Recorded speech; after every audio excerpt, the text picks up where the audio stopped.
Tiger came out, was okay in round one. We saw some swings that looked pretty good.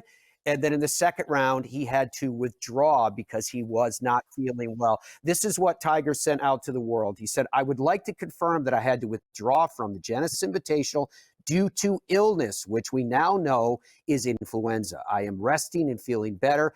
Good luck to the players this weekend. I'm disappointed not to be there and want to thank Genesis USA and all the fans for their support. We were told that Tiger was treated with an IV on site. Here's what Tiger has done in his last 10 starts. The WD, a tie for 45th. Before that, a year ago, withdrawn from the Masters. He was 18 out of 20 at the Hero World Challenge. He was 47th at the Masters in 22. Not bad. A withdrawal from the PGA Championship in 2. He was cut at the Open in 2, but he tried. Cut at the U.S. Open in 20, but he tried. Tied for 72nd at the Zozo Championship in 20 and tied for 38th at the Masters in 2020. Not a lot there to go on in terms of samples of how Tiger Woods is doing. I guess it draws a broader question, and maybe tomorrow, Dom, we might weave this into a question of the day. What is it reasonable to expect from Tiger Woods now? It's a little bit comical for me with the press conferences because we get swept up in it every time. And I realize it's because of, as I like to say, the underpinning of hope that is the game of golf. Tiger comes into his press conference and he sits there and someone will go, Tiger, what do you think's a reasonable expectation for this week? And Tiger goes, I'm here to win. That's why I come out here. That's why I teed up. I'm out here to win. And everyone goes, okay. And then they say, well, what have you been doing in preparation? I've been working really hard. I'm doing all, it's the Tiger stuff. Then Tiger goes out and whatever he does, he shanked it on 18 and said, well, I was suffering back spasms the last 3 holes. I was doing the best I could. I couldn't really put the club where I wanted to on it. So it hit Hazel and shanked. And everyone goes, but you said you were playing well. And he looks at him, he goes, guys, I've had all these surgery. My back is fused. And I think to myself, Tiger, you were the one setting up the expectations for us that you feeling better than you felt in forever and all the rest.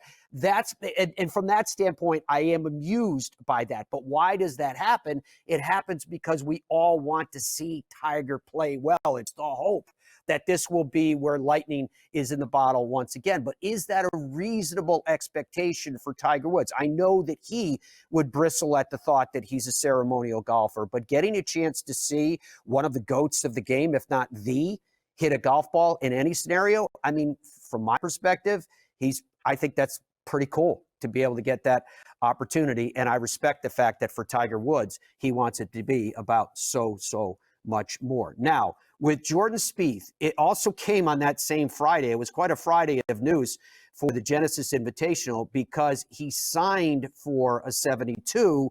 He shot a 73. He was disqualified for signing the wrong scorecard. Jordan Spieth sent out this tweet today. I signed an incorrect scorecard and stepped out of the scoring area after thinking I went through all the procedures and make sure it was correct. Rules are rules. And I take full responsibility. I love this tournament and golf course as much as any on the PGA Tour, so it hurts to not have a run at the weekend. Really appreciate the support in LA at the Genesis Invitational.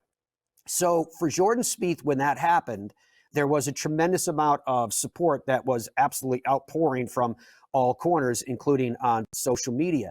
And the fact that people were upset about what took place is a reasonable reaction when they don't understand what took place. Look, I'm all for the idea of I'll keep your score, you keep my score, and at the end of the round, we have to look through to make sure that we agree. But with the technology that exists today, before a player signs, exiting the scoring area, the way that Jordan referred to it, there's no reason why we can't use technology to also be the third check, to make sure that what you think is correct and what I think is correct by all measures. And if we did that, then you wouldn't have lost Jordan Spieth or any other player that would have signed an incorrect scorecard. The severity of signing an incorrect scorecard, to be actually disqualified for a tournament, thrown out of the event, to me, it has to come down to intent.